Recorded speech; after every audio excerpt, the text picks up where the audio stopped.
Warahmatullahi wabarakatuh.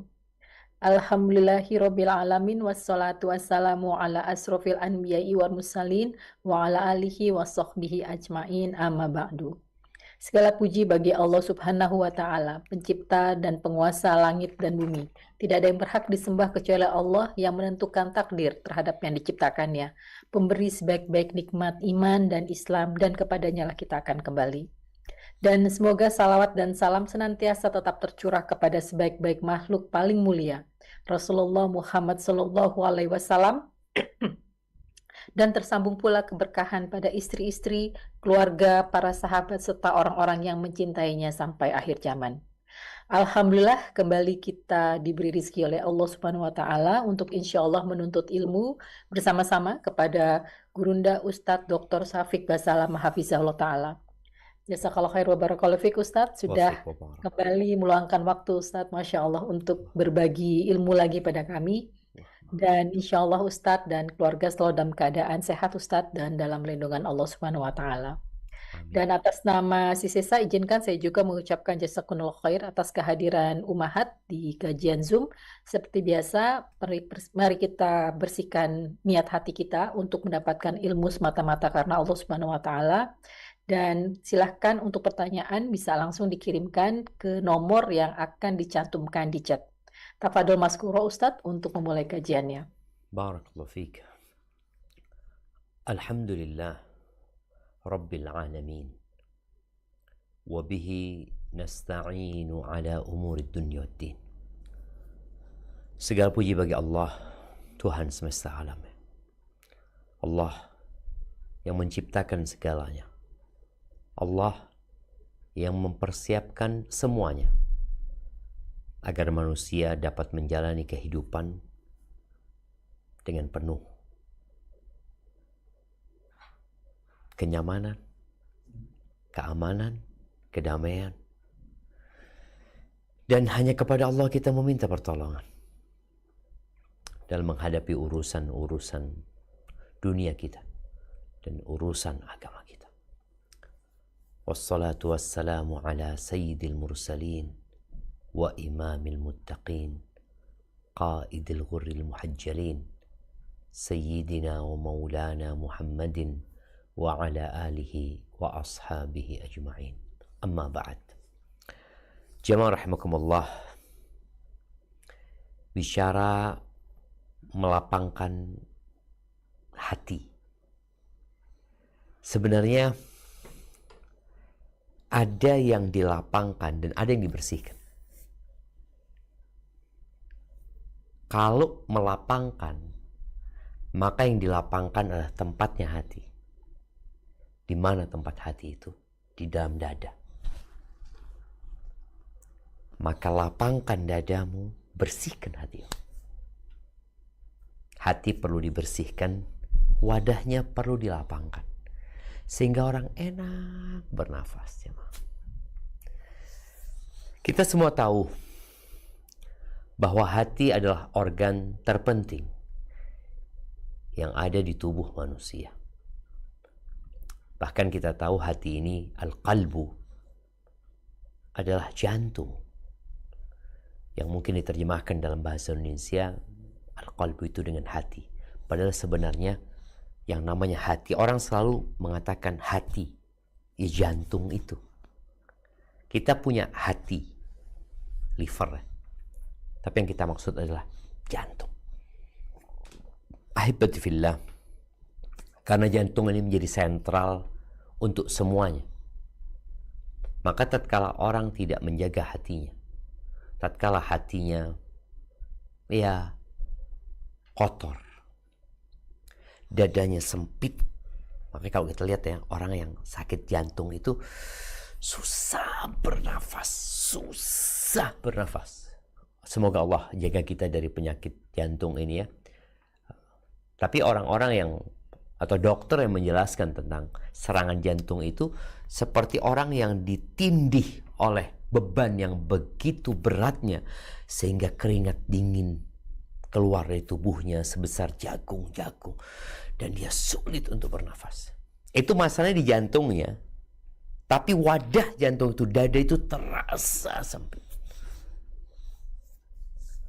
Maka kalau bicara menjaga jantung kita yang fisik ini, terutama bagi orang-orang yang sudah berumur ya, dia harus jaga makan, pola hidupnya harus dirubah, dia harus berolahraga. Kemudian kalau udah sakit, dia harus mengkonsumsi obat dan harus melakukan cek bulanan ke rumah sakit, ke dokter. Bagaimana dengan hati kita? Apa yang seharusnya kita lakukan? Rasul sallallahu alaihi wasallam mengatakan, ala inna fil jasadi mudghah idza saluhat saluha sairu amali. Di dalam tubuh itu ada satu organ. Kalau dia baik, semuanya jadi baik. Kalau dia buruk, rusak, maka semuanya rusak. Semuanya rusak. Apa organ itu? Al-qalbu. Ahibati fillah. Kadangkala dada kita terasa sempit ya. Hati kita sakit. Sebelum kita membahas tentang bagaimana agar kita melapangkan dada kita, melapangkan hati kita ya, membersihkan hati kita, kita perlu menyamakan mindset kita tentang kehidupan ini. Karena kalau tidak, engkau sulit untuk melapangkan dadamu dan membersihkan hatimu. Dunia ini tidak bersahabat dengan siapapun. Camkan itu. Dunia ini tidak bersahabat dengan siapapun. Mau engkau orang kaya atau engkau orang miskin. Mau engkau orang sehat atau orang sakit. Mau engkau pejabat, mau engkau rakyat. Dunia ini tidak bersahabat dengan para nabi. Tidak. Dan tidak pula dengan para raja. Karena ada ungkapan, oh kalau orang kaya, selesai. Semua urusan jadi mudah. Hidupnya tenang dan damai. Enggak. Masalahnya ada di hati. Boleh jadi ada orang-orang kaya yang kotor hatinya, sempit dadanya. Padahal semua dia milikin. Gara-gara apa? Gara-gara isi hatinya gak benar. Dia sendiri yang buat itu. Maka ingat, dunia ini tidak bersahabat dengan siapapun. Kita tahu Nabi Ayub alaihissalam, Allah berikan kepada beliau bala. Kita tahu Nabi Nuh alaihissalam 950 tahun berdakwah. Istrinya bikin sakit hati. Anaknya gak nurut. Nabi Lut juga seperti itu. Hadhihi dunya. Nabi Ibrahim alaihissalam menghadapi orang tuanya. Nah, Nabi Yusuf menghadapi abang-abangnya. Hadhihi dunya gitu. Kita yang bisa melapangkan dada kita dan membersihkan hati kita untuk menghadapi segala hal yang sudah disiapkan oleh Sang Pencipta untuk menghadang perjalanan hidup kita. Allah menjadikan kehidupan ini ujian. Ujian. Akan ada perbuatan yang menoreh luka. Akan ada kata yang meninggalkan duka. Ada prasangka yang membuat derita. Menjadikan dada sesak. Membuat hati sakit. Dan mengalirkan air mata. Boleh menangis, boleh. Di antara cara supaya dada kita jadi lapang ya, hati kita jadi nggak sakit, itu menangis. Dikatakan, wallahu a'lam ya, ada urat yang menyambung antara air mata dengan jantung. Ketika orang sedang sempit, sedang kesulitan ya, sedang kesusahan, kemudian dia meneteskan air mata, maka jangan dilarang orang itu untuk nangis. Dikatakan kalau ada anak nangis, anak kecil nangis, jangan dibiarkan dia nangis. Biar lapang dadanya. Biarkan. Soalnya kalau enggak, akan jadi penyakit. Makanya orang-orang yang terkena musibah enggak dilarang menangis. Enggak. Tafadhol menangis. Yang dilarang itu adalah teriak-teriak, meratapi ya. Tidak menerima takdir. Tapi kok menangis? Nabi Muhammad alaihi salatu wassalam ketika ditinggal mati oleh putranya Ibrahim yang ditunggu-tunggu kemudian Allah ambil dalam kondisi digendongan Rasul sallallahu alaihi wasallam. Beliau meneteskan air mata sampai Abdurrahman bin Auf bertanya, "Wa anta ya Rasulullah, engkau juga menangis ya Rasulullah?" Kata Nabi SAW, "Innal aina la tadma' wa innal qalba la yahzan wa la naqulu ila ma yurdi rabbana." Sesungguhnya mata meneteskan air. Kenapa? Hati bersedih. Tadi untuk melapangkan hatinya meneteskan air mata. Tapi kata Nabi SAW, kita nggak boleh berucap kecuali yang diridhain Allah Azza wa Jalla.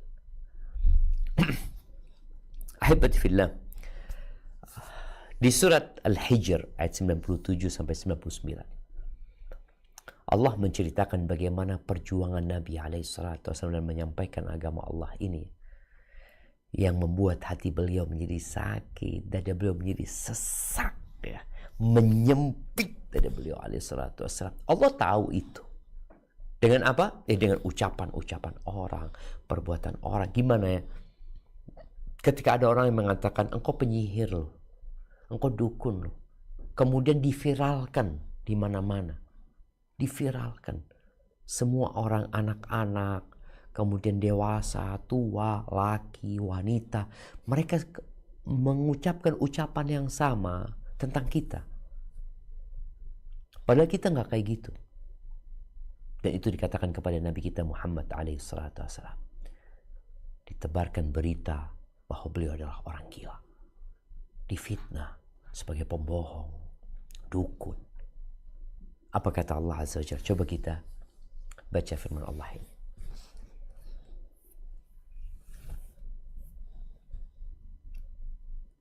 A'udzu billahi minasy syaithanir rajim. Bismillahirrahmanirrahim. Walaqad na'lamu annaka yadhiqu sadraka bima yaqulun. Sadruka. Baca lagi.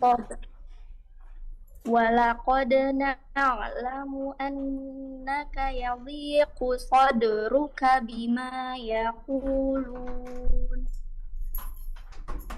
Dan kami sungguh-sungguh mengetahui bahwa dadamu menjadi sempit disebabkan apa yang mereka ucapkan.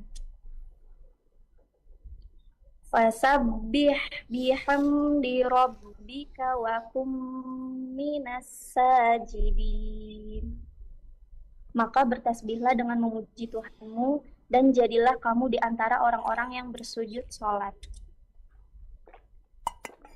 Wa'bud rabbaka hatta ya'tiyakal yaqin. Dan sembahlah Tuhanmu sampai datang kepadamu yang diyakini ajal. Barakallahu fiik. Kita lihat jemaah. Allah Azza wa Jalla mengetahui bahwa perbuatan kaumnya membuat dada beliau menjadi sempit. Tapi itulah realita kehidupan. Kita akan menghadapi orang-orang yang menyakiti kita, orang-orang yang gak suka sama kita, orang-orang yang menfitnah kita. Yang terkadang juga kitalah menjadi penyebab dada menjadi sempit karena dosa-dosa kita. Karena kecintaan kita kepada dunia. Karena kita terlalu berharap kepada makhluk. Karena kita berpaling dari aturan Allah Azza wa Jalla. Tapi boleh jadi penyebabnya orang lain. Ujian buat kita. Allah sengaja menjadikan itu terjadi sebagai ujian buat hambanya. Maka Allah katakan kepada Nabi SAW, "Fasabbih bihamdi rabbik." Bertasbihlah engkau. Ini kalau bicara amalan apa yang membuat kita dapat melapangkan hati dan dada kita, memperbanyak tasbih. Hari ini berapa kali kau bertasbih? Subhanallah wa bihamdihi Subhanallahil azim. Kita lihat kenapa kita diperintahkan ketika ruku membaca subhanallah, ketika sujud membaca subhanallah. Di pagi dan di waktu petang, subhanallah. Setiap selesai sholat, subhanallah, subhanallah, subhanallah, subhanallah, subhanallah, subhan. Ketika engkau ngomong subhanallah, maha suci Allah, yang salah aku, gitu loh. Semua petaka itu datang karena aku, maha suci Allah. Kemudian kita mengatakan alhamdulillah, alhamdulillah, alhamdulillah. Karena fasabbih bihamdi rabbika, bertasbihlah memuji Tuhanmu. Alhamdulillah, alhamdulillah. Banyak nikmat Allah. Kenapa engkau harus bikin dadamu sempit? Banyak nikmat Allah Azza wa Jalla. Kita nggak bisa ngontrol orang untuk seperti yang kita inginkan. Yang kita bisa lakukan adalah tadi, melapangkan dada kita.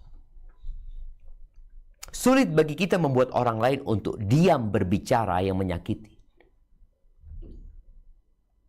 Tapi kita bisa membuat hati kita lapang dengan bertasbih muji Allah Azza wa Jalla.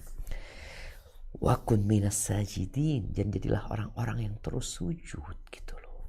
Apapun masalahmu, sebesar apapun, ya Allah jamaah. Anak kadang-kala kalau sudah punya masalah, lalu Anda dengar azan, Allahu Akbar, Allahu Akbar. Aduh, kecil buat Allah, remeh semuanya. Cuma kita yang menjauh dari Allah Azza wa Jalla, yang menyebabkan dada kita jadi sempit. Wa kun minas sajidin. Jadilah orang yang terus sujud bersama orang-orang yang sujud itu.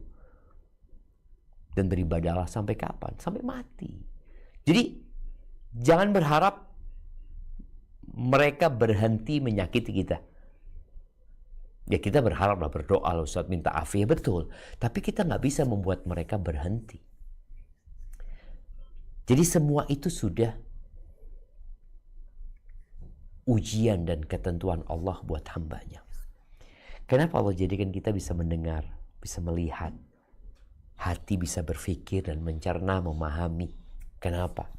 Ujian. Di surat Al-Insan. Surat Al-Insan ini surat yang dianjurkan kita membacanya ketika sholat subuh di hari Jumat di rakaat kedua. Nabi biasa ketika menjadi imam sallallahu alaihi wasallam untuk membaca di rakaat pertama Alif Lam Mim As-Sajdah, kemudian baca Al-Insan. Coba baca ayat 1 sampai 5. Nah. Bismillahirrahmanirrahim. Hal ata 'alal insani hinum minad dahri lam yakun syai'am madhkura. Bukankah telah datang atas manusia satu waktu dari masa, sedang dia ketika itu belum merupakan sesuatu yang dapat disebut? Inna khalaqnal insana min nutfatin amsyajin nabtalihi faja'alnahu sami'an basira. Sesungguhnya kami telah menciptakan manusia dari setetes mani yang bercampur, yang kami hendak mengujinya dengan perintah dan larangan. Karena itu kami jadikan dia mendengar dan melihat. Inna hadainahu sabila imma syakira wa imma kafura.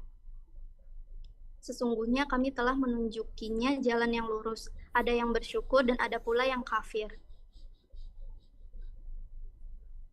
Inna a'tadna lil kafirina salasila wa aghlala wa sa'ira. Sesungguhnya kami menyediakan bagi orang-orang kafir rantai, belenggu, dan neraka yang menyala-nyala.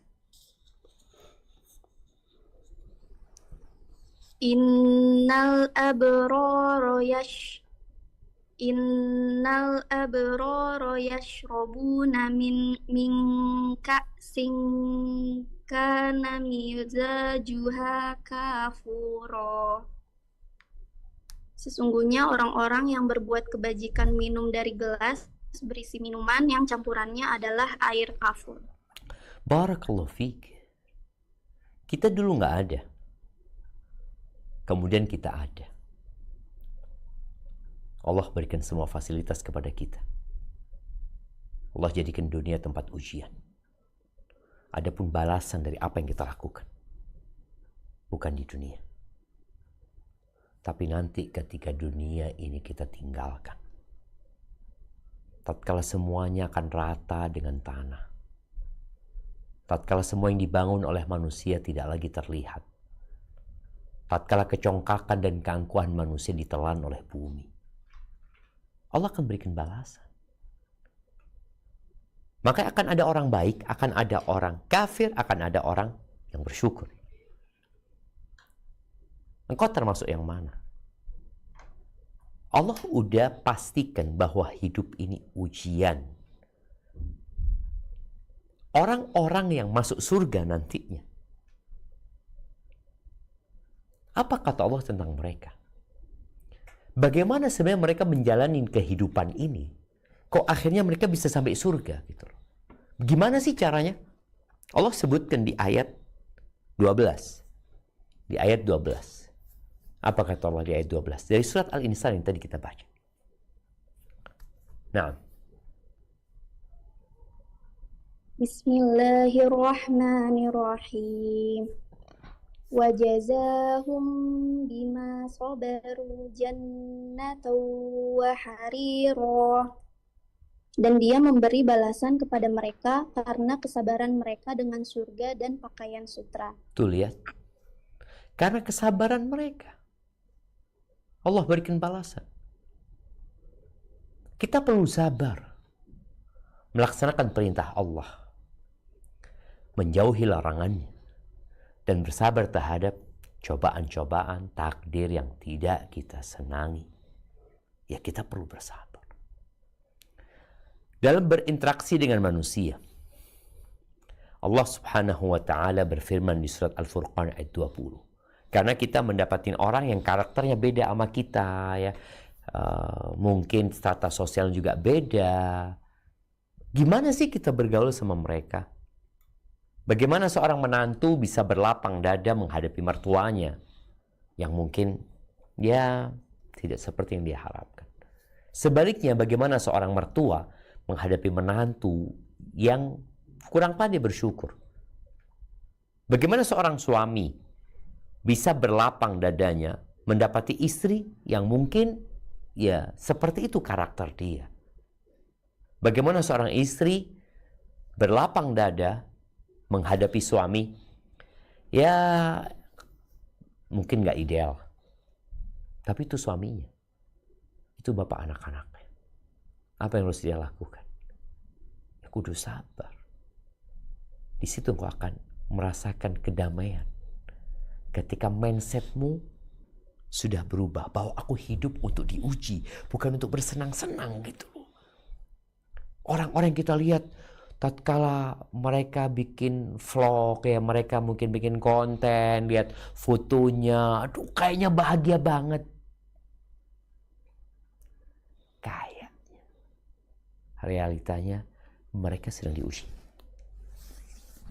Apa kata Allah di surat Al-Furqan ayat 20? Nah.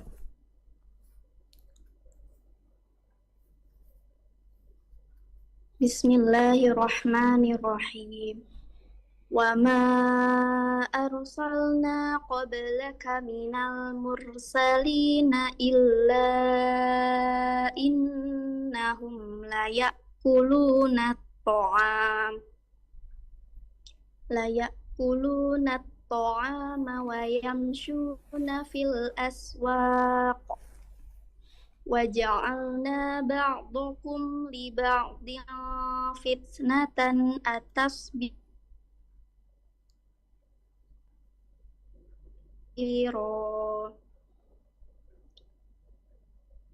Dan kami tidak mengutus rasul-rasul sebelummu, melainkan mereka sungguh memakan makanan dan berjalan di pasar-pasar.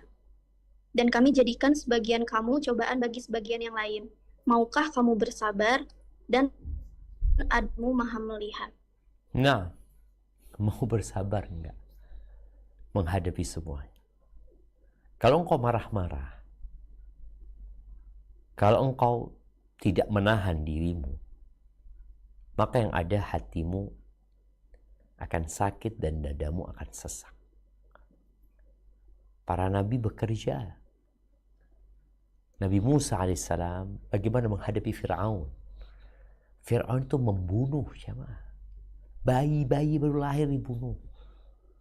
Bayangin, yang perempuan diperbudak sama mereka. Bertahun-tahun seperti itu.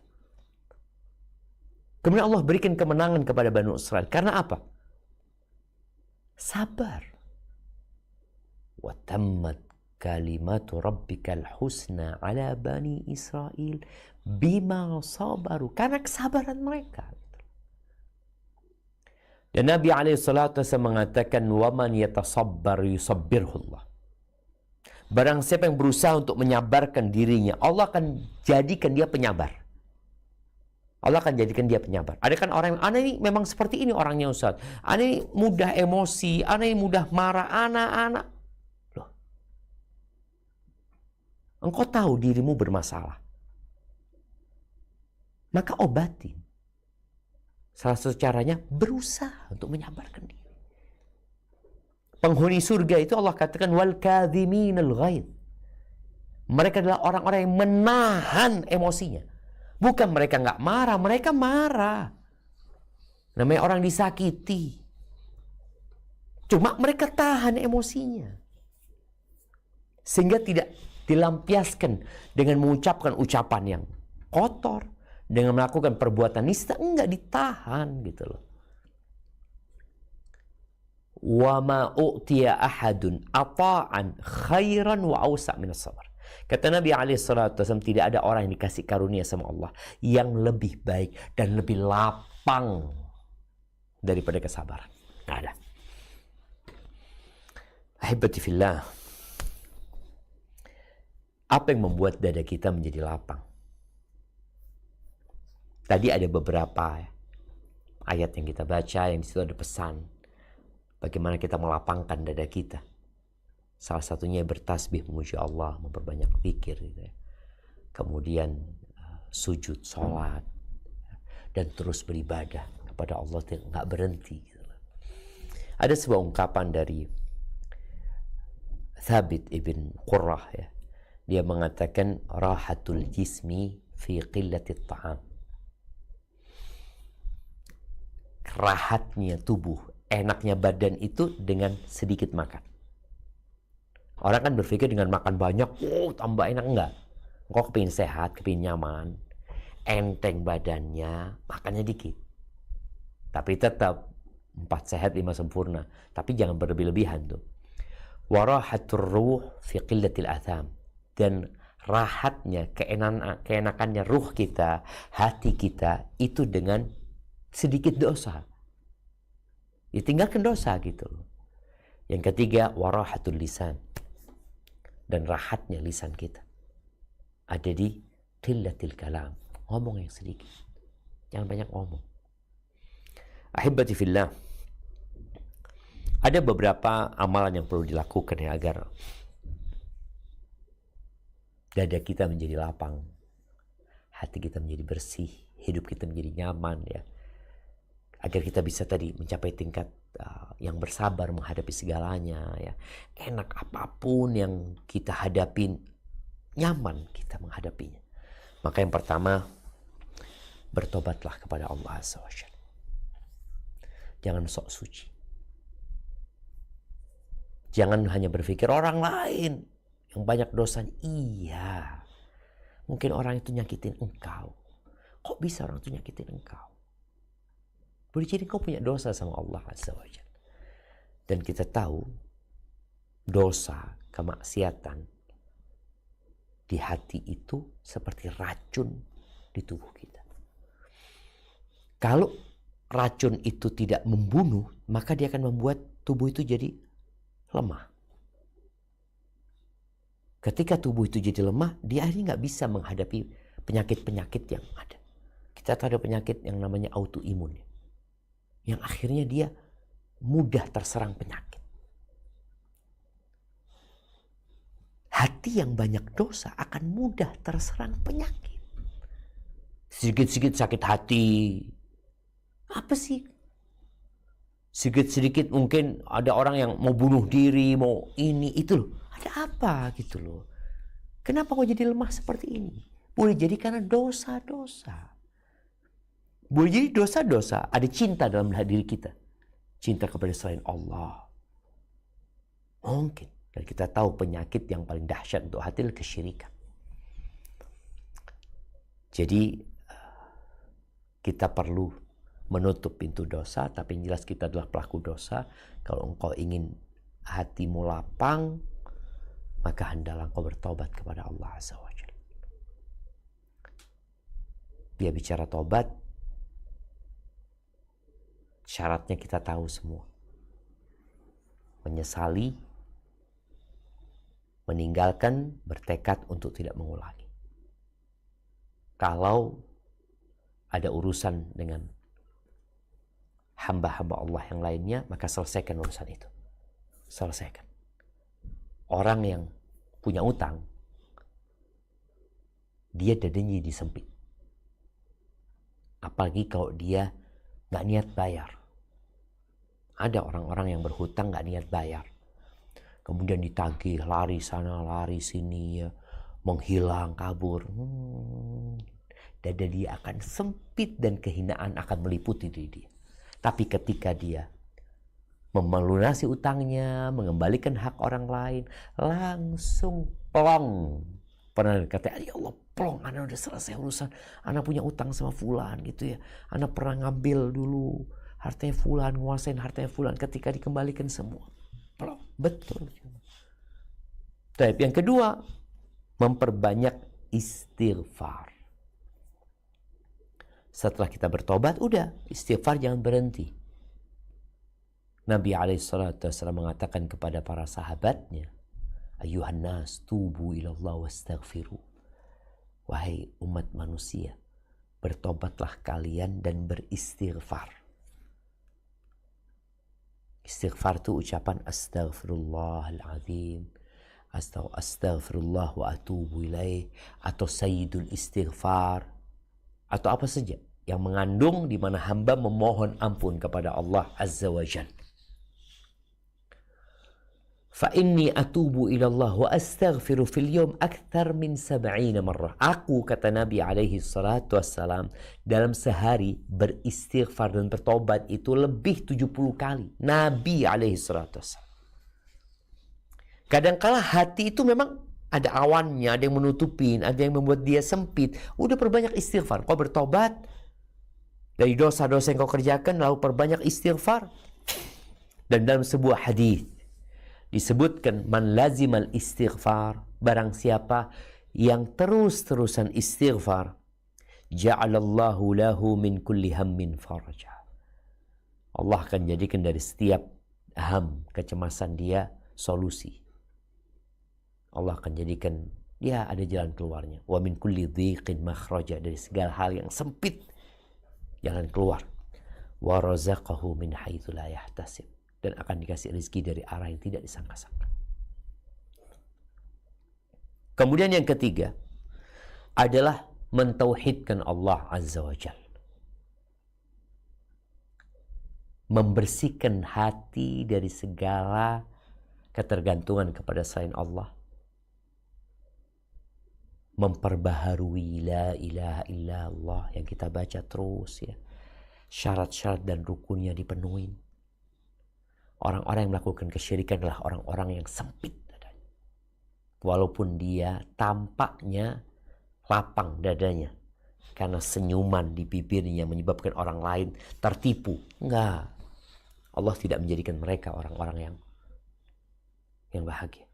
Mereka adalah orang-orang yang menderita sebenarnya, jemaah. Yang sempit dadanya. Maka bicara tauhid ini adalah sebab teragung untuk melapangkan dada. Iman.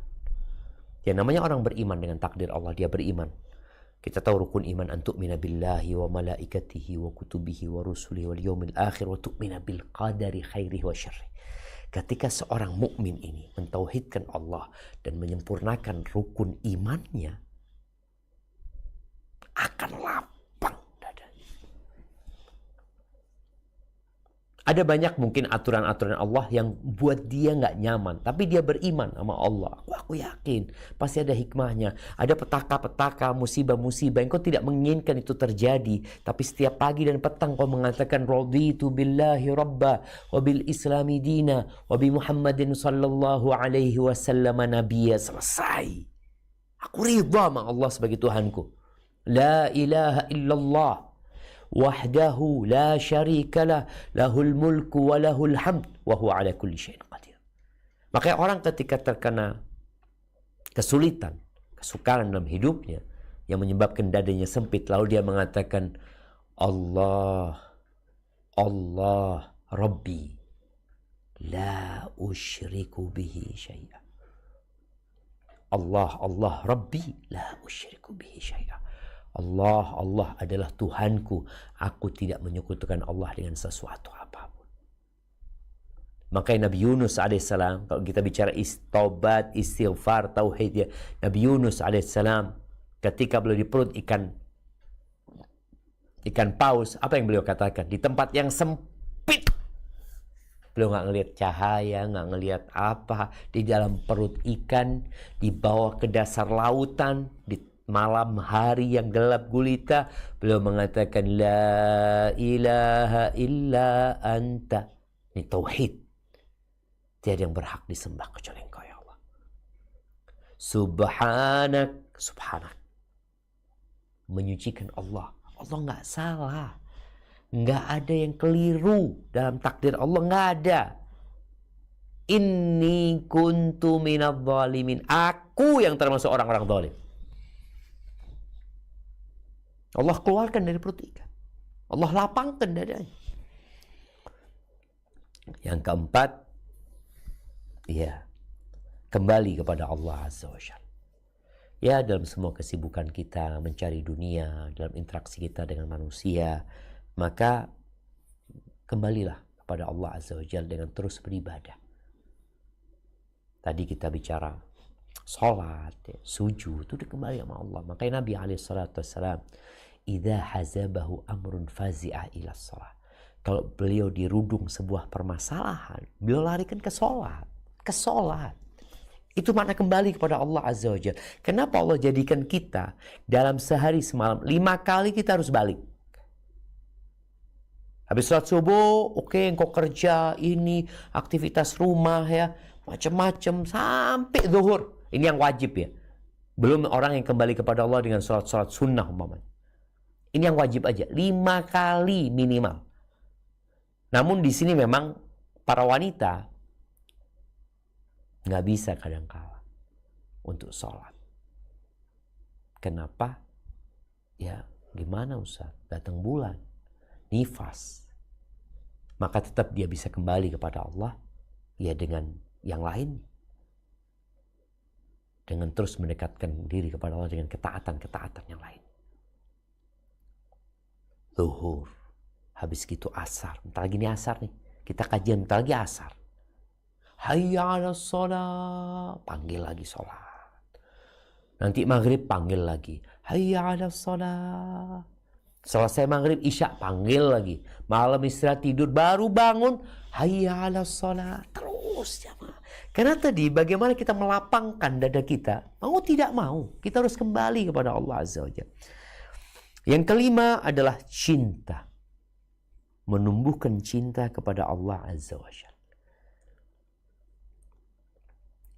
Ya, seorang yang dipenuhi cinta, maka dia akan merasakan sesuatu yang ajaib dalam diri. Kita sering mendengar ungkapan ya, demi cinta lautan ku seberangi, gunung ku daki. Gimana kalau antum cinta sama Allah Azza wa Jalla? Gimana? Allah itu yang memberikan segala-galanya. Allah itu yang maha baik sama kita. Yang menjadi penyakit adalah hubbud dunia. Cinta kepada dunia itu penyakit yang menyebabkan dadamu sempit karena cinta kepada dunia.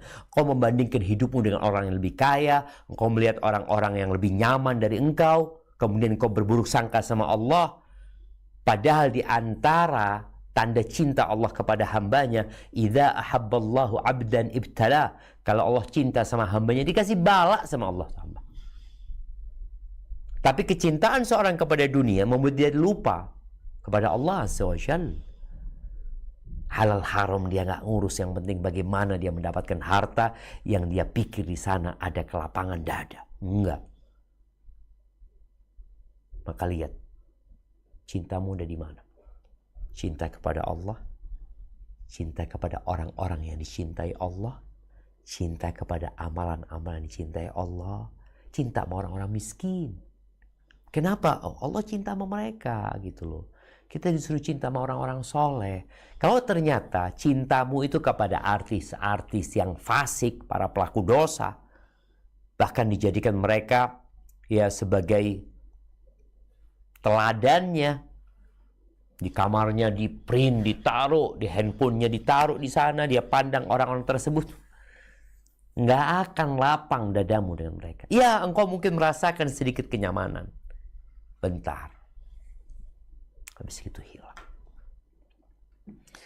Setelah cinta, maka memperbanyak zikrullah. Mengingat Allah Azza wa Jalla. Baik tadi dengan subhanallah, dengan zikir-zikir yang lainnya. Di antara zikir yang diajarkan Nabi SAW ya. Ini di zikir ini mengandung semua. Yang tadi satu, kita bicara taubat, kedua istighfar ya, ketiga tauhid, yang keempat kembali kepada Allah, yang kelima mahabbatullah, cinta kepada, yang keenam adalah selalu berzikir mengingat Allah Subhanahu wa taala dalam semua kondisi. Kau mau naik motor, baca doa ya, mengingat Allah, memohon kepada Allah Azza wa Jalla. Ketika engkau di atas ranjangmu, tetap mengingat Allah. Di meja makan, mau masuk rumah, mau keluar rumah, mau masuk toilet, ingat sama Allah Azza wa Jalla. Pakai baju baru, ingat sama Allah. Buka baju, ingat sama Allah.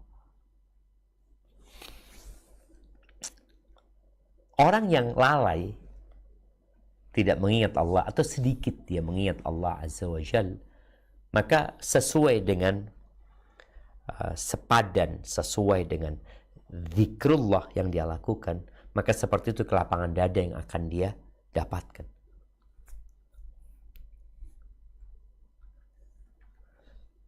Ada sebuah zikir yang disebutkan oleh Nabi SAW dalam riwayat Abdullah bin Mas'ud ya. Beliau mengatakan alaihi salatu wassalam, ma asaba abdan hammun wala huzrun. Tidaklah seorang hamba ditimpa oleh kecemasan, kegelisahan, dan kesedihan. Biasanya gelisah untuk hal-hal yang akan datang, cemas. Biasanya sedih untuk hal-hal yang sudah berlalu. Terkadang tadi ada sampai orang yang ingin melemparkan dirinya, atau dia ingin loncat dari gedung yang tinggi, dia ambil pisau, dia potong nadinya ya. Dia melakukan tindakan-tindakan yang memang dia jadi sempit, dan dia nggak tahu mau kemana, apa yang harus aku lakukan. Dia berpikir kayaknya mati solusinya. Kemudian dia melakukan tindakan tersebut. Padahal bumi Allah ini luas dan rahmat Allah meliputi segala sesuatu. Maka barang siapa yang ketika ditimpa oleh tadi kecemasan, kegalauan, dan kesedihan, kemudian dia berkata, Allahumma inni abduka. Ya Allah, sesungguhnya aku adalah hambamu. Ini pengakuan bahwa kita hamba. Kita bukan majikan. Kita nggak punya apa-apa. Wabnu abdika, ibnu abdika, ibnu amatik. Aku anak hambamu. Bapakku itu juga budak. Mbahku juga budak. Buyutku budak. Semua garis keturunanku budak. Dan aku juga anak budak perempuanmu. Ibuku budak. Nggak ada orang merdeka. Yang maksudnya budak itu hamba Allah Azza wa Jalla. Nasiyati bihadik. Ubun-ubunku ada dalam genggamanmu ya Allah. Di tanganmu ya Allah. Ubun-ubunku ada di tanganmu. Madin fiyah hukmu. Keputusanmu itu yang terjadi. Kalau Allah memutuskan sesuatu, itu yang akan terjadi. Yang akan terlaksana. Supaya kita sadar bahwa Allah yang berkuasa dan tidak ada sesuatu pun terjadi di muka bumi ini kecuali dengan takdir Allah Azza wa Jalla. Maka ini hamba mengatakan madin fiyah hukmu, keputusanmu, ketentuanmu berlaku buat aku ya Allah. Adlun fiyah qada'u, dan takdirmu adil ya Allah buat aku. Nanti tidak ada perasaan dia merasa dizolimin, kenapa Allah melakukan ini, kenapa, nggak ada. Benar-benar dia membuat pernyataan adlun fiyah qada'u. Lalu setelah itu dia mengatakan as'aluka bikulli ismin huwa lak sammaita bihi nafsa. Aku memohon kepadamu ya Allah dengan semua nama milikmu yang kau namakan dirimu dengan nama-nama itu. Au anzaltahu fi kitabik, atau nama itu kau turunkan dalam kitabmu. Au 'allamtahu ahadan min khalqi, atau kau ajarkan kepada salah satu dari hambamu. Au ista'tharta bihi fi ilmil ghaibi 'indak, atau kau sembunyikan, kau simpan untuk dirimu saja. Nggak ada yang tahu kecuali engkau. An taj'alal Qur'ana al-'azim rabi'a qalbi. Aku memohon agar engkau menjadikan Al-Quran musim semi buat hatiku. Musim semi. Orang kalau lihat musim semi itu ya Allah senangnya ya lihat bunga-bunga mulai tumbuh. Apalagi beberapa orang kadang kala berangkat ke Jepang, dia cuma mau lihat bunga apa? Bunga sakura kayak, atau di Indonesia ada beberapa bunga yang kalau musim semi itu ya Allah senang banget ya. Kita minta Quran dijadikan buat kita rabi'a qalbi, rabi'a. Tadi musim semi buat hatiku. Wa nura sadri, dan cahaya buat dadaku. Cahaya, karena orang jadi sempit dadanya. Kau gelap, kadang kalau ada orang kau gelap, aduh jadi takut ini itu macam-macam ya. Jadi sempit dadanya. Maka minta Quran jadi cahaya buat dadaku. Jadi rabi, musim semi buat hatiku. Wajila'a huzni, dan pengusir kesedihanku. Wa dhahaba hammi, dan penghilang buat kecemasanku. Orang yang baca ini salah satu zikir, salah satu doa yang kita mohon sama Allah Azza wa Jalla, melainkan Allah akan usir kesedihan dan kegalauan serta kecemasannya. Wa abdalahu makanahu farahan, Allah akan ganti di dadanya kegembiraan. Gembira, lapang dadanya. Baca itu bukan hanya dibaca dengan lisan, tapi dihayati dengan hati. Di situ ada pengakuan terhadap siapa kita dan siapa Allah. Antum siapa gitu loh. Kita perlu sadar. Di awal kita udah bicarakan tuh Al-Insan, di surat Al-Insan. Kita dulu nggak ada. Disebut aja nggak bisa. Namanya siapa sekarang? Sebut namamu. Dulu nggak ada nama itu. Setelah kau lahir baru dikasih nama. Kita dulu nggak ada gitu loh. Supaya sadar bahwa semua ketentuan Allah itu baik, adil. Nggak ada kezaliman di sana. Dan itu ujian buat kita. Kemudian di hadis Ibnu Abbas ya, Rasul sallallahu alaihi wasallam ketika dalam kesulitan ya, beliau membaca la ilaha illallahul azimul halim. Ini tauhid lagi. La ilaha illallahul azimul halim. Tiada Tuhan yang berhak disembah melainkan Allah yang maha kuasa dan maha santun, yang maha besar. La ilaha illallah rabbul arsyil azim. Tiada Tuhan yang berhak disembah kecuali Allah. Dia Tuhan pemilik arsy yang besar sekali. La ilaha illallah Rabbus samawati wa Rabbul ardi wa Rabbul arsyil karim. Tiada Tuhan yang berhak disembah kecuali Allah. Dialah pemilik langit yang 7 lapis, pemilik bumi ini, pemilik arsy yang besar. Terus kok apa masalahmu gitu loh? Kok kembali kepada Allah? Ujian dunia ini memang. Kemudian ketujuh yang membuat orang itu jadi lapang dadanya, berbuat baik kepada orang lain, menolong orang lain. Itu juga membuat lapang hatimu. Baik itu dengan harta, dengan kedudukan, atau memberikan manfaat dengan tubuh kita, apa saja. Pokoknya kalau orang berbuat baik sama orang lain, itu jadi enak. Orang yang bakhil ya, orang yang bakhil, itu seperti orang yang pakai baju besi. Setiap kali dia pakai baju besi, setiap kali dia menahan dari mengeluarkan harta, dia seperti tercekik, susah bernafas. Tapi ketika dia keluarkan hartanya, terus baju besi itu semakin besar, semakin menutupi dirimu, menyelamatkan dirimu. Tapi kalau engkau sulit untuk bersedekah, maka dadamu akan sempit. Ya, antum lihatlah bagaimana dampak dari berbuat baik dan menolong orang lain. Allah akan berikan kemudahan, kemurahan, kelapangan. Yang kedelapan, ya kita harus mengeluarkan dari hati kita yang membuat sempitnya dada kita. Apa gitu loh. Contoh nih ya, ruangan ini. Ketika di ruangan ini Anda kasih kasur, Anda kasih treadmill, terus Anda bawa kulkas, Anda bawa semua, Anda masukin barang-barang ke sini, ya sempit Anda jadinya. Jadi ada hal-hal yang nggak boleh kita masukkan ke hati. Keluarin. Ini bikin sempit, ya ini bikin sempit dada Anda. Seperti tadi. Ruangan yang kita tahu, ruangan itu terbatas, jangan kita masukin semuanya. Apalagi yang hanya akan menoreh luka di hati kita. Udah keluarin. Hasad, keluarkan dari hati kita. Iri, dengki, keluarkan dari hati kita. Suudzon sama orang, ya. Keluarkan, udah. Kenapa sih Ana harus suudzon sama orang? Kenapa Ana harus ngurusin urusan orang sih? Kenapa gitu loh? Kenapa Anda harus ngomongin orang? Nih yang menyebabkan dada sempit tadi. Orang ini ngomongin orang, fulana gini, fulana. Kenapa engkau mempersempit dadamu sendiri? Oh enggak, Anda kalau ngomong itu jadi lapang. Enggak, engkau sedang menyempitkan dadamu. Ada sesuatu di dirimu. Aib-aibnya orang dibicarakan, jangan.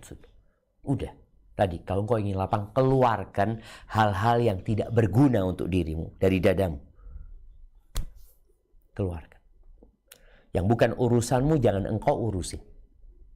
Nah,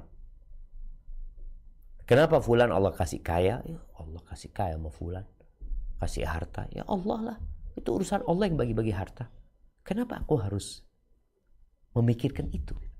Aku berpikir bagaimana aku selamat. Maka bagi yang ingin dadanya lapang, tadi keluarkan perkara-perkara sifat-sifat buruk, penyakit-penyakit hati. Kemudian yang ke-9, agar dada kita lapang, kurangin kelebihan memandang. Nonton, ngelihat, kalau kelebihan, itu bikin hati kita sempit. Kemudian kebanyakan ngomong juga itu bikin hati kita sempit. Kebanyakan dengerin. Kalau mau dengerin Quran gitu loh.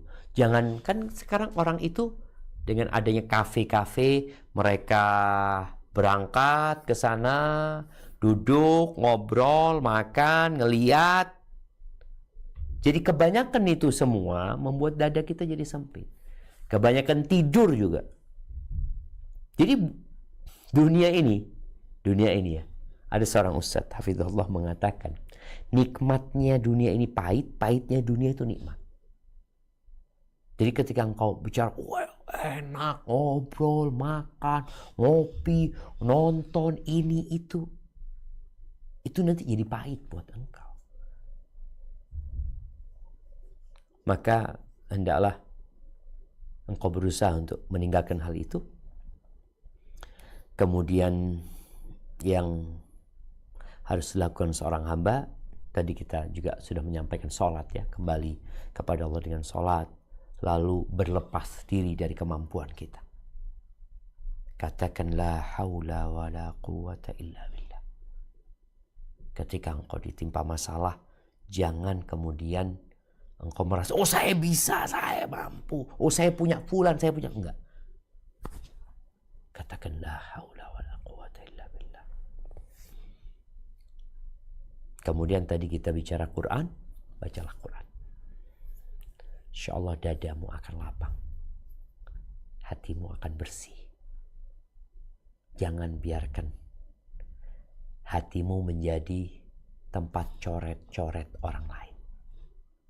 Enggak. Bersihkan hatimu, lapangkan dadamu. Engkau berhak hidup bahagia. Engkau berhak. Enggak perlu engkau kemudian harus tenggelam dalam kesedihan, dalam kecemasan, dalam kekhawatiran yang sejatinya engkau tahu semua sudah ditakdirkan oleh Allah Subhanahu wa taala. Barakallahu fiik. Itu mungkin yang dapat Anda sampaikan, kurang lebihnya mohon maaf. Mungkin kita masuk ke sesi tanya jawab. Anda kembalikan ke host kita, jazakallahu khair. Jazakallahu khair wa barakallahu fiik Ustadz atas kajian dengan topik yang sangat menarik Ustadz. Masya Allah banyak sekali pertanyaan masuk. Izin untuk membacakan pertanyaan pertama Ustadz. Bismillah Ustadz, saya sudah pernah membaca penjelasan tentang ini, tapi afwan mohon bisa dijelaskan lagi Ustadz, karena saya masih sulit membedakan bagaimana kita tahu bahwa saat sesuatu yang tidak menyenangkan atau musibah datang, itu adalah hukuman karena Allah murka atau karena Allah sayang untuk menaikkan tingkat. Jadi beberapa pertanyaan terkait itu Ustaz. Jadi apakah memang ini adalah suatu ujian atau supaya bisa ini adalah merupakan satu hukuman Ustaz? Tafadhol Ustaz. Masya Allah, barakallahu fiik. Naam ahibati fillah. Kadangkala hukuman itu datang, musibah itu datang sebagai hukuman. Yang hukuman itu sebagai penghapus dosa. Ketika dihapuskan dosa orang ini dan dia bersabar menghadapinya, insya Allah diangkat derajatnya. Jadi terkadang menyatu antara musibah yang datang sebagai azab buat kita, yang itu akan menghapuskan dosa, dan di saat yang sama bisa mengangkat derajat kita. Dan Allah memberikan musibah itu karena cinta, agar orang ini dihapuskan dosanya. Karena ada orang-orang yang Allah nggak kasih musibah, dia pelaku dosa.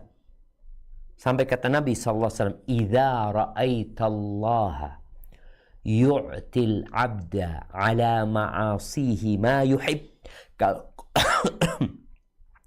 Apabila engkau melihat Allah memberikan kepada hambanya yang suka berbuat maksiat apa yang dia sukai, Allah kasih sama dia. Fa'alam annahu istidraj. Ketahuilah bahwa itu adalah bentuk istidraj, bentuk orang yang diluluh. Sampai kemudian nanti Allah cabut nyawanya dalam kondisi dia belum kembali kepada Allah Azza wa Jalla. Jadi ketika engkau berbuat dosa, kemudian Allah berikan musibah. Yang musibah ini juga sebagai tanda cinta Allah. Kenapa? Engkau kalau sakit, engkau jadi sadar. Engkau kalau dikasih musibah, engkau jadi sadar, engkau kembali kepada Allah Azza wa Jalla. Allah mengatakan, walau basatallahu rizqa li'ibadihi la baghaw fil ard. Kalau Allah bentangkan rizki buat hamba-hamba, dikasih semua, dijadikan orang-orang kaya, rusak dunia ini jemaah. Rusak.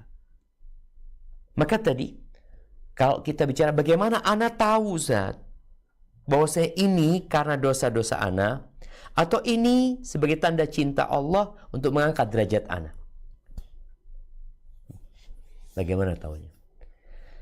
Kalau engkau sudah merasa nggak punya dosa, maka mungkin di situ engkau mengatakan, ini untuk mengangkat derajatku. tapi karena kita selalu berbuat dosa. Maka tatkala musibah datang, ketahuilah itu datang untuk menghapuskan dosamu. Dan itu sebagai tanda cinta Allah kepadamu. Engkau nggak dibiarkan terus-terus berbuat dosa.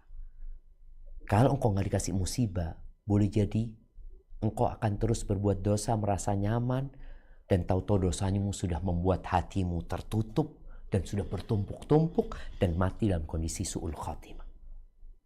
Jadi kita sama orang lain oke. Kalau ngelihat orang lain timpa musibah, kalau kita ngelihat dia orang soleh, ya kita berharap dia diangkat derajatnya. Tapi kita tahu semua manusia berbuat dosa. Boleh jadi musibah datang kepada dia sebagai hukuman untuk menghapuskan dosa-dosa dia dan mengangkat derajatnya. Lalu jamaah, ini bicara untuk mengangkat derajat ya. Ujian untuk mengangkat derajat. Yang kadang-kala berbarengan untuk menghapuskan dosa dan mengangkat derajat. Idza sabaqat lil abdi manzilatun 'indallah fil jannah atau yaumil qiyamah. Apabila seorang hamba sudah ditetapkan kedudukannya di surga, ada derajat yang tinggi. Yang amalannya nggak cukup amalannya. Maka Allah akan kasih bala dia di tubuhnya, di hartanya, di keluarganya. Yang dengan dia bersabar, dia akan mencapai tingkatan itu. Maka kalau buat kita, ketika musibah itu datang, kita berbaik sangka sama Allah Azza wa Jalla, bahwasanya kita adalah memang pelaku dosa dan Allah memberikan bala ini agar ana sadar kembali kepada Allah dan semoga diangkat derajatku di sisi Allah Azza wa Jalla. Tapi kalau ada orang lain, ya kita katakan semoga Allah mengangkat derajatmu. Kalau dia orang soleh, itu juga nggak boleh suudzon sama orang. Ini orang kasih musibah terus ya, kayaknya pelaku dosa itu. Nabi Ayub alaihissalam lalu dikasih penyakit seperti itu. Bukan karena dosa, tapi karena Allah memberikan ujian untuk mengangkat derajatnya. Nabi kita Muhammad alaihissalam ditinggal mati istrinya, ditinggal mati anaknya. Terus ujian itu sebagai bentuk cinta Allah kepada nabinya dan untuk memberikan pahala dan derajat yang tinggi kelak di surga Allah SWT. Hadza wallahu a'lam bissawab. Naam. Barakallahu fikum Ustaz. Menyambung dari penjelasan yang Ustaz berikan, Ustaz, ada pertanyaan yang terkait juga. Apakah boleh seseorang menjadi rajin beribadah dikarenakan diberi musibah atau ujian? Ana selalu memperbaiki niat Ana, semua ibadah yang Ana lakukan karena Allah. Ana takut ibadah Ana tidak diterima oleh Allah dikarenakan awal titik balik Ana beribadah dikarenakan oleh ujian yang Ana alami. Jadi pertanyaan yang serupa juga, bagaimana caranya agar hati hanya bergantung pada Allah, Ustaz? Barakallahu fikum. Nah, ahibati fillah. Ya, tadi udah disebutkan dalam pertanyaan itu ya. Dia jadi rajin beribadah ketika ada musibah. Ini kan bentuk cinta Allah kepada hambanya. Kalau dia nggak dikasih sakit, dia nggak beribadah. Oh, tapi kan niatnya supaya diangkat musibah tersebut ya, supaya masalahnya diselesaikan, nggak masalah. Tapi kalau kembali kepada Allah Azza wa Jalla. Tapi apa engkau nunggu kena musibah baru mau kembali kepada Allah Azza wa Jalla? Ada kondisi di mana orang ketika terkena musibah, dia subhanallah, dia bisa beribadah dengan menangis. Dia benar-benar menikmatin kelezatan dalam bermunajat kepada Allah. Sehingga dia rindu sama kondisi itu nantinya. Dia jadi rindu. Maka Allah kasih musibah. Dan kekhawatiran, kecemasan itu juga membuat orang jadi rajin beribadah. Takut di PHK, mulai diumumkan. Ini insya Allah kita ada pengurangan karyawan. Karyawannya ada 20, insya Allah akan dikurangi 15 orang. Belum dikurangin loh. Hanya sebuah pengumuman. Tapi orang itu jadi takut. Dia jadi rajin ibadah. Mohon sama Allah jangan sampai dia. Alhamdulillah dia jadi dekat sama Allah Azza wa Jalla. Bagaimana supaya kita selalu kembali kepada Allah. Selalu bergantung sama Allah Azza wa Jalla. Maka ingat bahwa kita diancam masuk neraka. Ingat bahwa tempat kita di neraka sudah disiapkan. Sebagaimana di surga ada, di neraka ada. Ingat bahwasanya azab Allah itu pedih. Jadi Hal-hal inilah yang membuat kita jadi rajin beribadah. Karena rasa takut kepada Allah itu membuat orang meninggalkan kemaksiatan kembali kepada Allah Azza wa Jalla. Tapi jangan hanya urusan dunia. Tadi kalau urusan dunia, selesai musibah kita, udah kita lupa lagi sama Allah. Maka nanti kasih musibah lagi. Baru kembali kepada Allah Azza wa Jalla.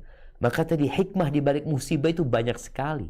Ada orang-orang yang gak pernah ke masjid sama sekali. Ketika Allah kasih ujian kepada dia, kecelakaan umpamanya dia jadi ingat ke masjid. Bahkan ingin ke masjid selalu. Berarti kan ini musibah, Masya Allah.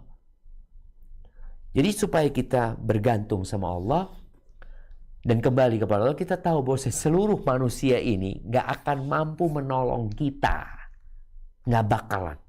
Kecuali Allah yang mengatakan iya. Sebagaimana seluruh orang itu tidak akan mampu menimpakan bahaya kepada kita.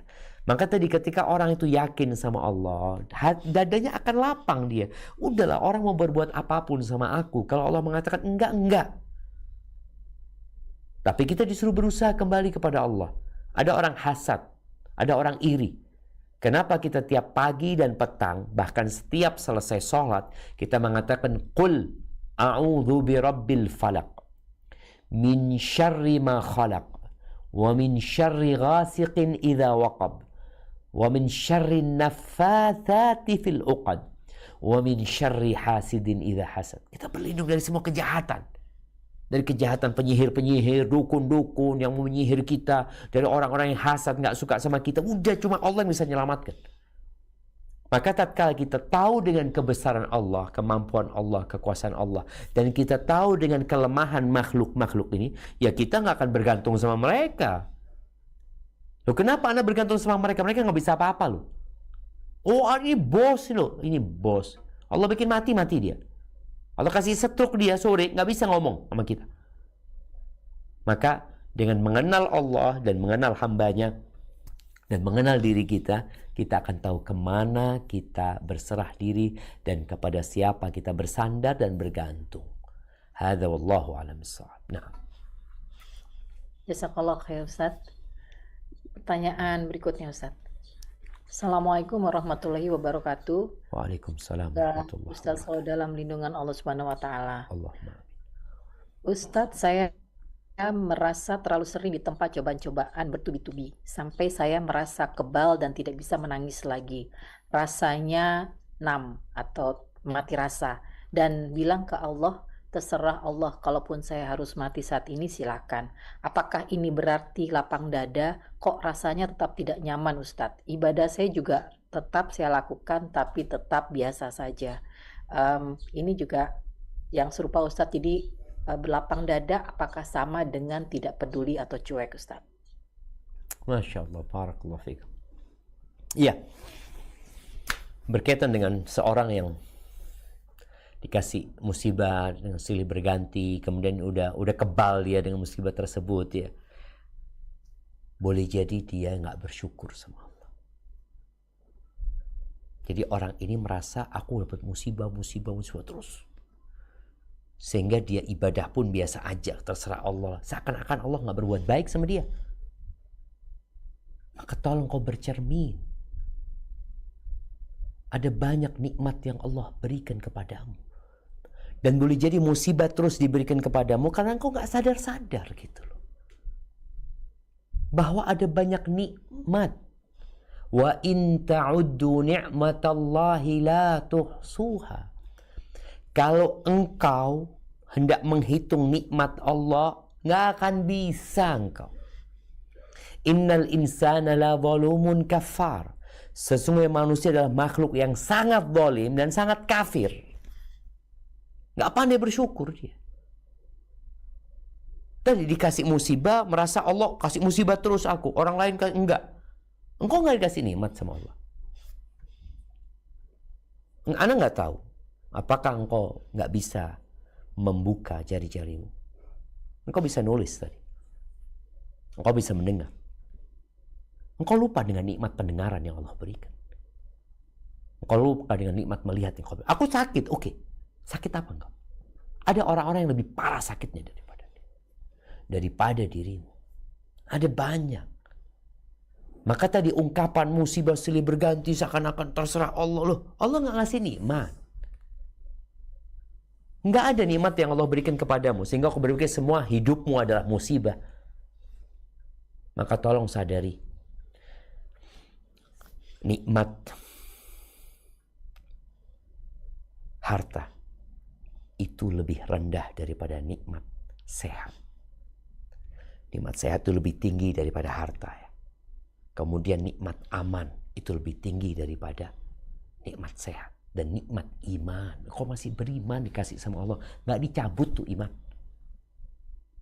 Allah menyesatkan siapa yang Allah kehendaki dan Allah memberikan hidayah kepada siapa yang Allah kehendaki. Maka tadi, hendaklah engkau bertobat. Kita udah sampaikan tadi. Bagaimana supaya dadamu lapang. Hatimu tidak sempit. Bertobat engkau. Beristighfar. Ucapkan la ilaha illallah. Baca zikir tadi.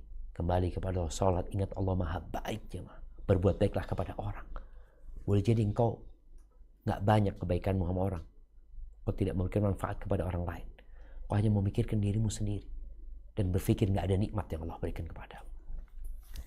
Adapun bicara berlapang dada itu apakah bermakna cuek ya?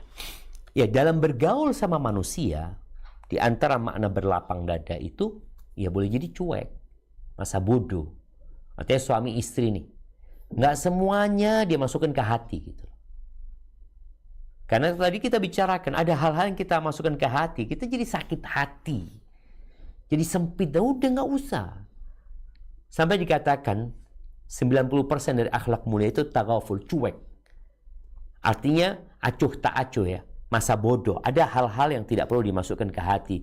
Ada orang mungkin ngomong ya sesuatu yang kemudian ya kalau kita nggak masukkan ke hati biasa aja, tapi kalau kita pikir kayaknya yang dia maksudkan ana, berapa banyak orang yang baca status kawannya kemudian dia nggak cuek sama status itu, dia sakit hati. Ini kayaknya fulannya yang dimaksud ana, ini itu. Enggak lah, ini dalam bergaul dengan manusia tadi cuek itu terhadap hal-hal yang memang bisa dicuekin. Masa bodoh dengan perkara-perkara yang memang kalau kita masukin ke hati akan bikin sempit dari kita. Udah, nggak usah diurusin.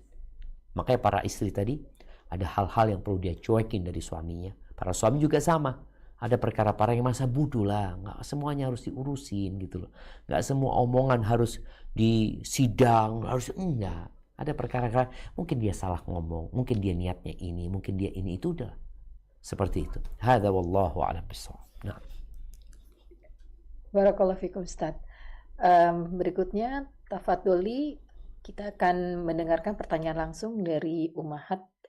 Afwan, tolong satu pertanyaan dan sebisa mungkin sesuai dengan tema. Tafadholi Ukti Putri. Jazakillah khairan host. Assalamualaikum warahmatullahi wabarakatuh Ustaz. Waalaikumsalam warahmatullahi wabarakatuh. Assalamualaikum ilaikum Ustaz. Ustadz Afwan, Ana mau bertanya soal kajian Ustadz di beberapa bulan yang lalu di Jakarta. Ustadz mengatakan saat itu kepada jamaah yang bertanya bahwa takwa itu amalan hati. Doa, zikir itu adalah bagian dari usaha. Jadi Ustadz menegaskan bahwa ketika seseorang yang tidak bisa berusaha secara fisik, Ustadz mengatakan bahwa cukup dengan doa dan zikir. Afwan Ustadz bisa dimurojaah kembali Ustadz nasihat tersebut. Jazakallahu khairan Ustadz. Assalamualaikum warahmatullahi wabarakatuh. Barakallahu fikum. Naam, jamaah rahimakumullah. Iya, ini berkaitan orang berpikir rizki itu harus dengan bekerja saja. Artinya satu-satunya jalan untuk mendapatkan rizki itu adalah bekerja. Bekerja itu dengan fisik kita, dengan akal kita, dengan pikiran kita. Oke. Itu menjadi salah satu cara mengais rezeki. Ada usaha. Tapi bukan hanya itu. Maka bertakwa kepada Allah Azza wa Jal. Yang kalau bicara bertakwa itu adalah ya takwa hahuna kata Nabi SAW. Tapi perwujudan dari takwa itu dengan fisik kita dan lisan kita juga. Orang yang bertakwa kepada Allah Azza wa Jal, dia menjalankan perintah Allah dan menjauhi larangannya. Disuruh kerja, ya kerja orang itu. Disuruh ngais rezeki, berangkat. Itu termasuk takwa kepada Allah Azza wa Jalla. Tapi takwa dengan menjauhi larangan-larangan Allah itu menjadi pintu rezeki. Jadi ketika seorang istri kadangkala hidupnya sulit ya, secara ekonomi atau suaminya, maka bantulah dia dengan bertakwa kepada Allah, dengan berzikir, dengan memperbanyak istighfar, yang akan dibuka pintu-pintu rizki dengan beristighfar, memohon kepada Allah Azza wa Jal.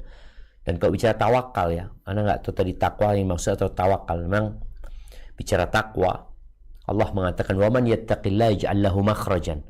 Barang siapa yang bertakwa kepada Allah, Allah akan kasih solusi. Wa yarzuqhu min haitsu la yahtasib. Allah akan kasih rezeki dari arah yang tidak disangka-sangka. Kemudian ayatnya berlanjut, wa may yatawakkal 'ala Allah fahuwa hasbuh. Barang siapa yang bertawakal kepada Allah, Allah akan mencukupinya. Allah akan mencukupinya. Makanya ketika orang bertawakal ya, tawakal itu amalan hati tadi. Tawakal, orang bertawakal ini yaitu dia percaya sama Allah dan menyerahkan kepada Allah Jalla Jalaluh. Allah akan kasih rizki seperti Allah memberikan rizki kepada burung. Burung tuh gak nyimpen makanan, dia juga gak tahu besok mau makan apa. Maka ini mungkin ada kaitannya dengan berlapang dada. Bagaimana kita melapangkan dada kita, itu dengan menyerahkan semua kepada Allah Azza wa Jal, dan terus berzikir, mengingat Allah dan beristighfar, memohon ampun kepada Allah, dan tidak berhenti berdoa. Karena sejatinya Allah nyuruh kita berdoa. Dan rizki itu ada dua, rizki yang dicari dan rizki yang mencari. Betapa sering kita hanya berpikir bahwasanya gaji kita itulah rizki kita. Kita lupa bahwasanya sehat kadang-kala datang kepada kita. Allah kasihkan sehat kepada kita, Allah kirimkan hadiah buat kita.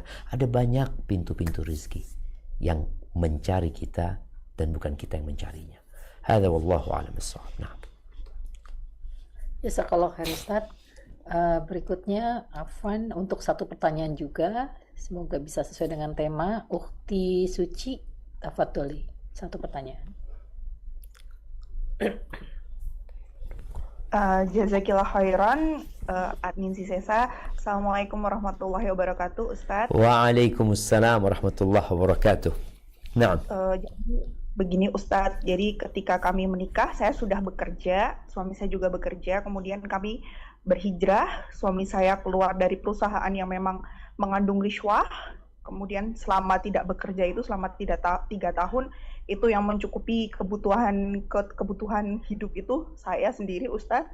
Nah, saya tidak pernah menuntut suami saya untuk kamu harus segera cari kerja yang ini. Saya tidak pernah menuntut Ustadz, saya hanya berdoa. Tapi sekarang alhamdulillah suami saya sudah bekerja, tapi memang gajinya memang belum sebesar itu atau hanya cukup untuk memenuhi kebutuhan pokok saja, tapi belum bisa untuk yang makan sehari-hari, jadi masih dari gaji saya Ustadz. Nah, kemudian kemarin saya membaca salah satu ayat Allah yang menyuruh wanita itu untuk menetap di rumah. Nah, dari situ saya takut dimurka oleh Allah Ustadz kalau saya tuh melanggar perintah itu karena saya bekerja. Bagaimana nasihatnya Ustadz untuk saya? Apakah saya harus tetap bekerja membantu suami saya, atau saya berzikir, atau ada amalan lain untuk membantu perekonomian dari suami saya Ustadz? Jazakallah khairan Ustadz. Barakallahu fiik. Subhanallah jemaah. Ya, kita lihat tuh, ada banyak hal dalam kehidupan dunia ini yang mungkin tidak sesuai dengan yang kita harapkan. Tapi tatkala kita menerima takdir Allah Azza wa Jalla, maka semua jadi indah. Abdullah bin Mas'ud yang penghasilannya nggak jelas. Istrinya Masya Allah punya penghasilan dari keterampilan dan kerajinan yang dia miliki. Yang Nabi SAW menyebutkan bahwa yang kau berikan kepada suamimu itu sedekahmu. Jadi sang istri ketika membantu suami untuk membiayai hal-hal yang menjadi kewajiban suami, jadi sedekah istri kepada suaminya. Maka semoga Allah memberikan berkah buat ibu yang bertanya dan keluarganya dan kita semuanya. Adapun bicara, ada ayat yang di surat Al-Ahzab ya, di ayat 33, Allah itu memerintahkan memang waqarna fi buyutikunna, kepada para wanita, tinggallah kalian di rumah-rumah kalian. Kalau harus keluar, wala tabarrajna tabarrujal jahiliyatil ula. Kalau engkau harus keluar, maka jangan bersolek seperti bersoleknya orang jahiliyah. Artinya hukum asalnya perempuan itu di rumah. Tapi ketika dia keluar rumah karena ada keperluan dan kebutuhan yang menyebabkan dia keluar rumah, maka hendaklah dia menjaga busananya, menjaga penampilannya. Jangan sampai seperti orang jahiliyah. Jadi kalau dikatakan tadi ibu bekerja, maka lihat pekerjaan ibu. Apakah pekerjaan ibu bertentangan dengan syariat atau tidak? Yang kedua, selama ibu bisa menjaga aturan-aturan Allah dalam berpenampilan, dalam berinteraksi dengan orang, nggak ada masalah bekerja selama suaminya mengizinkan dan tidak ada kewajiban-kewajiban yang dia terlantarkan.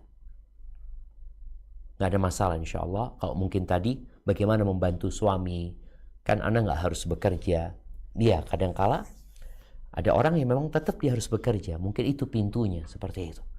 Tapi bantulah suami juga dengan memperbanyak istighfar, ya, dengan bertawakal kepada Allah Azza wa Jalla, ya, dengan berdoa yang tidak berhenti, memohon kepada Allah agar dibukakan pintu-pintu kebaikan. Jadi insya Allah buat ibu selama pekerjaannya halal dan bisa menjaga kehormatan dirinya di sana, menjaga aturan-aturan Allah, nggak ada masalah. Yang penting jangan melantarkan kewajiban-kewajibannya. Hadza wallahu a'lam bissawab. Barakallahu fiik Ustaz. Berikutnya saya bacakan kembali untuk pertanyaan yang masuk. Assalamualaikum warahmatullahi wabarakatuh Ustaz. Waalaikumsalam warahmatullahi wabarakatuh. Izin bertanya, bagaimana mengingatkan materi kajian Ustadz hari ini kepada orang tua kami? Karena ibu kami sudah berkali-kali operasi namun tidak kunjung membaik dan beliau juga tidak mau diingatkan atau dinasehati perkara agama, selalu marah sampai tantrum. Ini juga ada satu Ustadz yang terkait apakah memang kalau marah-marah, sering marah dan mudah emosi itu salah satu tanda bahwa hati kita tidak lapang Ustadz. Masya Allah, barakallahu fiik. Ya ahibati fillah, imanlah yang menyebabkan orang itu bisa menerima apa yang menimpa dia. Ridha dengan keputusan Allah Azza wa Jalla menyebabkan orang tenang dan nyaman hidupnya walaupun dia berada di atas ranjang pesakitan.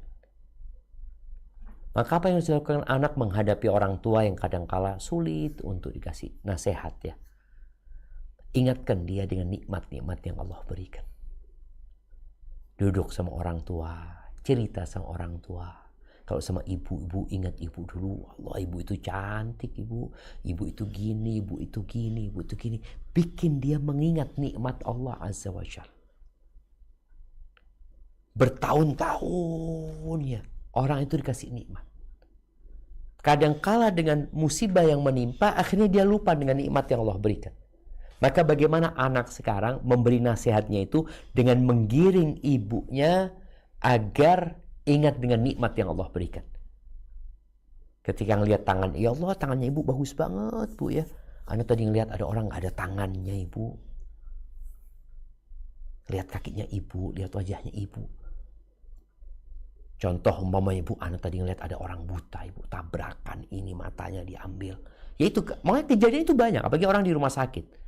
Ada ruangan-ruangan khusus yang tempat orang yang lebih parah daripada ibu kita. Mungkin ibu kita bisa dibawa ke sana. Karena di antara cara membuat kita menerima takdir Allah Azza wa Jalla adalah melihat kepada yang di bawahnya. Jadi omongan kadangkala gak didengar. Tapi bagaimana kita membuat ibu kita merasakan dan melihat. Sehingga dia jadi ingat dengan nikmat yang Allah berikan kepadanya. Sambil dikasih amalan yang ringan. Ibu coba baca ini la ilaha illallah ibu. Kalau enggak anaknya yang baca la ilaha illallah.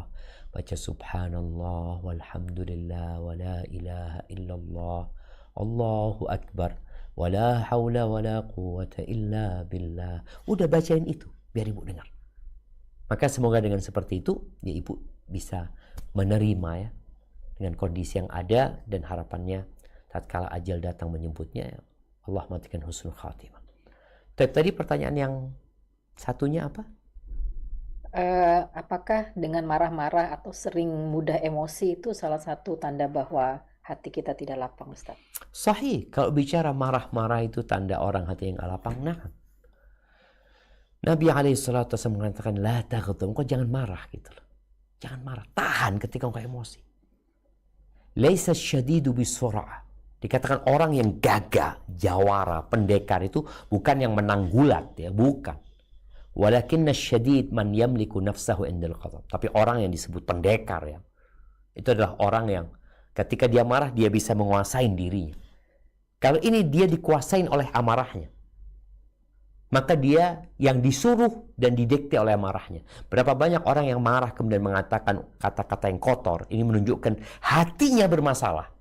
Lisannya menuangkan apa yang ada di hatinya. Oh, nggak enak kalau ngomong fulana ini kalau lagi marah. Betul, ada masalah di hatinya. Kemudian dia tuangkan dengan lisan. Maka orang itu akan jadi kelihatan buruknya ketika dia marah. Ada orang yang marah tapi ngomongnya masih baik. Berarti dia nahan diri. Maka hendaklah orang yang marah itu berusaha untuk menahan diri. Dan tadi ada yang namanya cuek ya. Ada perkara-perkara yang udahlah nggak usah dibesar-besarin gitu loh. Engkau sendiri yang akan sakit hatimu dan sempit dadamu. Kenapa kita harus masukkan semua omongan orang ke dalam hati kita? Jangan gitu loh. Jadi kalau bicara amarah ini termasuk dari syaitan dan kita diperintahkan untuk menahannya. Barakallahu fikum. Mungkin kita ke pertanyaan terakhir sepertinya. Naam. Ustaz. Baik, kalau gitu tafadholi satu pertanyaan dari hamba Allah. Afwan, satu pertanyaan singkat.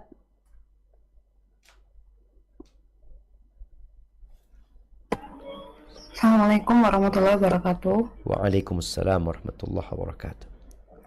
Ustadz, saya mohon nasihat. Jadi saya baru mengetahui bahwa suami saya ini memperoleh warisan dari pihak ayah dan ibunya. Nah, warisan dari pihak ayah ini berupa rumah yang saat ini masih ditempati oleh adik dan kakak ipar saya. Sedang rumah warisan tersebut juga belum dibagi dengan pihak keluarga kakak dan adik dari ayah mertua saya. Nah, keluarga suami saya ini merencanakan untuk iuran menebus rumah tersebut. Nah, yang saya mohon nasihat bagaimana saya sebagai istri menyikapi hal tersebut, karena saya takut sikap saya yang salah nantinya akan menimbulkan dosa bagi saya. Dan juga tadi Ustadz sempat menyampaikan nggak harus semuanya itu kita tanggapi, kita harus cuek. Nah, apakah saya tuh boleh cuek masalah ini, karena ini kan juga berpengaruh pada perekonomian keluarga kami, sedangkan terkadang juga kami juga ada masa-masa sulit di perekonomian kami. Mohon nasihat Ustadz bagi saya. Assalamualaikum warahmatullahi wabarakatuh. Waalaikumsalam warahmatullahi wabarakatuh. Nah, jadi buat istri, kalau suaminya minta pendapatnya, minta arahannya, bermusyawarah, silahkan. Anti boleh memberikan masukan kepada suami. Tapi kalau suami enggak usah ikut-ikut. Nggak usah ikut-ikut. Doakan aja suami. Apalagi ini kan tadi warisan dari keluarga suami. Soalnya kalau kita ikut serta dalam sesuatu yang memang bukan urusan ana gitu loh. Ini warisan suami, ini harta keluarganya suami. Ya udah, anti memberikan dukungan kepada dia berupa menyemangatin dia untuk bersabar ya, menyemangatin dia untuk ridho dengan takdir Allah. Jadi bukan malah dorong dia untuk tadi kan anti katakan kita punya masalah ekonomi, akhirnya anti berusaha dorong suami ini itu, enggak. Jadi usahakan dalam masalah yang seperti ini, para istri, apabila urusannya urusan suami dengan keluarganya dan dia tidak diminta untuk hadir, maka fokus dengan tugas dia sebagai istri, fokus dengan apa yang harus dia kerjakan. Tapi ketika suami minta arahan dari istri, bermusyawarah, silakan anti berikan masukan kepada dia, ya dengan masukan yang membuat dia lebih lega, lebih nerima. Karena kadangkala yang terjadi bukan yang kita inginkan. Apalagi tadi ada banyak orang yang mengurusin urusan warisan ini, bukan hanya suami. Sehingga kalau umpamanya tadi diminta iuran untuk menebus ini dan itu, dan suami punya untuk itu, ya biarlah. Nanti nggak usah menghalangi suami dari hal-hal yang memang itu urusannya suami dan tidak melanggar syariat. Nanti fokus dengan yang harus nanti lakukan. Terus gimana, Ana juga butuhlah dengan uang, butuhlah dengan urusan ini itu. Kadangkala kita itu memang kurang tawakal sama Allah. Kita tuh banyak bergantung dengan sebab-sebab manusiawi aja. Maka bertawakallah kepada Allah, perbanyak istighfar, berdoa. Allah akan kasih rizki buat anti dari arah yang tidak disangka-sangka.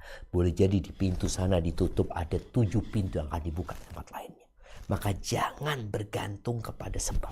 Bergantung sama yang menciptakan sebab. Sama Allah Azza wa Jalla. Barakallahu fiik, itu yang dapat Anda sampaikan. Kurang lebihnya mohon maaf. Semoga apa yang kita pelajari hari ini dapat kita amalkan dalam kehidupan ini. Dan semoga Allah membantu kita agar kita bisa menerima ketentuan Allah, menjalani hidup ini dengan penuh keridhaan dan mati husnul khatimah. Jazakillah khairan. Ana ucapkan terima kasih pada teman-teman semuanya. Ana kembalikan ke host kita.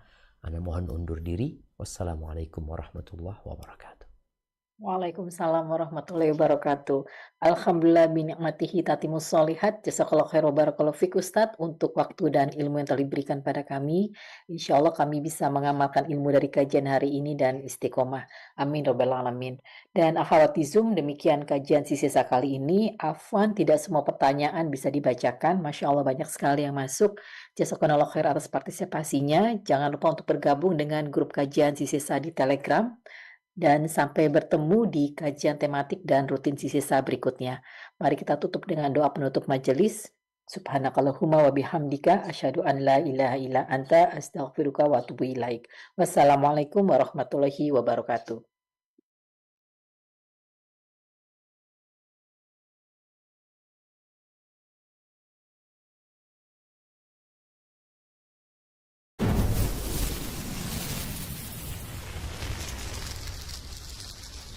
Samase, it's different.